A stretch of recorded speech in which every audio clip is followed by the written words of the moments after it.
ఈ స్టోరీ విన్న ప్రతి ఒక్కరికి మనస్ఫూర్తిగా కృతజ్ఞతలు. మూడు ముళ్ళ బంధం. సాయంత్రం ప్రేమికులు అప్పుడప్పుడు వచ్చే సందర్శకులలో పార్కంతా సందడిగా ఉంది. గుబురు పొదల దగ్గర ఓ బెంచిపై ఒంటరిగా కూర్చున్నది అనురాధ. తను ప్రేమించిన రాజు కోసం ఎదురు చూస్తూ. అప్పుడే వచ్చిన రాజు బెంచి మీద ఆమె పక్కన కూర్చుండటం చూసి, ఏమైంది ఇంత ఆలస్యం? మాటల్లో అసహనం, చికాకు తొణికిసలాడుతుండగా అది అనురాధ. ఆమె మాటల్లో ఆ ఆకస్మిక మార్పెందుకొచ్చిందో అర్థం కాలేదు రాజుకి. ఏమైంది అను? ఆమె భుజాల చుట్టూ చెయ్యేస్తూ అన్నాడు. మునుపటిలా అతను చెయ్యగానే ప్రతిచర్యగా అతని భుజంపై తల ఆంచాల్సిన అనురాధ ఈ రోజులు చెయ్యలేదు. దీని వెంటనే పసిగట్టిన రాజు సీరియస్గా, విషయమా అనుకుంటూ, ఏమైందిరా? నువ్వు మాట్లాడకుండా అలా ఉంటే నాకెలా అర్థమవుతుంది అన్నాడు.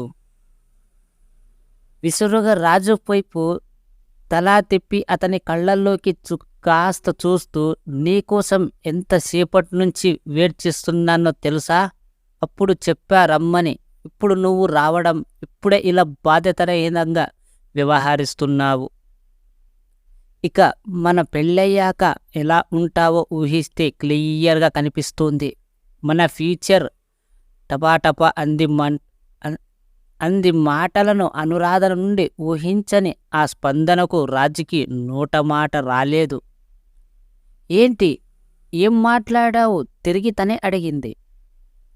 నువ్వలా ఆలస్యంగా ఎన్నిసార్లు రాలేదు అను? నేనలాగే అన్నానా? వచ్చప్పుడు కాస్త ఆలస్యమయ్యింది మెల్లగా అని తిరిగి అసలు విషయమేంట్రా అనునాయంగా అన్నాడు. అప్పటి వరకు తమ పెళ్ళి జరగదన్న నిరాశతో, కోపంతో ఉన్న అనురాధ రాజు అనునాయంగా మాట్లాడేసరికి కోపం కాస్త మాయమవుతుంటే నిరాశంగా రాజు భుజంపై తల నుంచి, అంతా అయిపోయిందిరా, మన పెళ్ళి జరగదు అందే. భుజంపై తల పెట్టిందంటే కోపం పోయినట్టే అని మురిశాడు రాజు. కాని అంతలోనే బాంబులు పేలిన అనురాధ మాటలకు అదిరిపడుతూ వాట్ అనరించాడు. నేను ఆలస్యంగా వచ్చానని మన ప్రేమకి స్వాస్తి పలుకుతున్నావా? ఇది అన్యాయం అను, చాలా అన్యాయం కోపంగా అన్నాడు.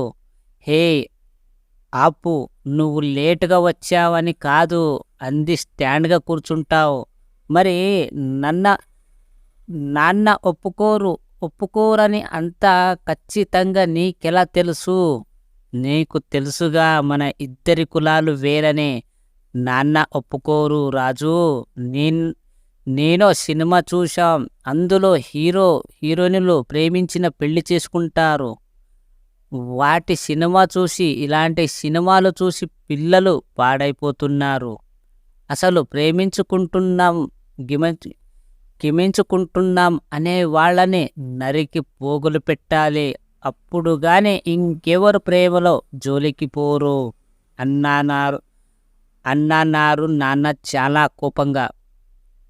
ఇక మన విషయం తెలిస్తే నాన్న రియాక్షన్ ఎలా ఉంటుందో ఊహిస్తేనే భయమేస్తుంది రా. అసలు విషయాన్ని చెప్పింది అనురాధ తేలిగ్గా నిట్టూర్స్తూ. ఓస్, ఇంతే దానికేనా? సినిమా చూసి ఏదో ఆవేశంలో అనుకుంటారులే.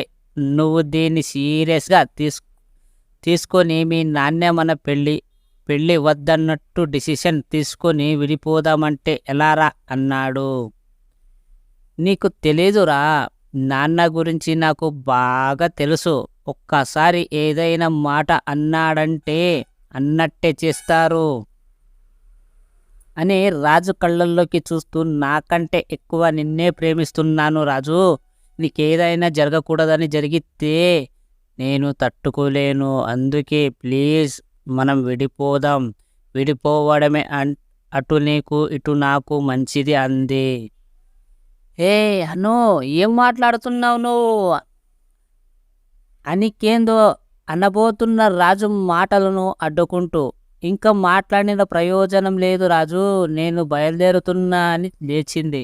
నడుస్తూ ఇక నన్ను మర్చిపో రాజు అంది. ముగ్గుల మీదికి జరుగుతున్న కన్నీళ్లను తుడుచుకుంటూ రాజు అనురాధని వినపడేట్టుగా గట్టిగా అరుస్తూ, మన పెళ్ళికి మీ నాన్న ఒప్పుకుంటే నీకు ఓకేనా అన్నాడు. వేగంగా అడుగులేస్తున్న అనురాధ మామూలుగా ఆనందంగా నడకాపి తలా తిప్పి రాజు వైపు చూసింది. అతని వైపు ఆరాధనంగా చూస్తూ తలుపింది ఓకే అన్నట్టు. కానీ అంతలోని తండ్రి గుర్తొచ్చి నిరాశతో అక్కడి నుండి వెళ్ళిపోయింది.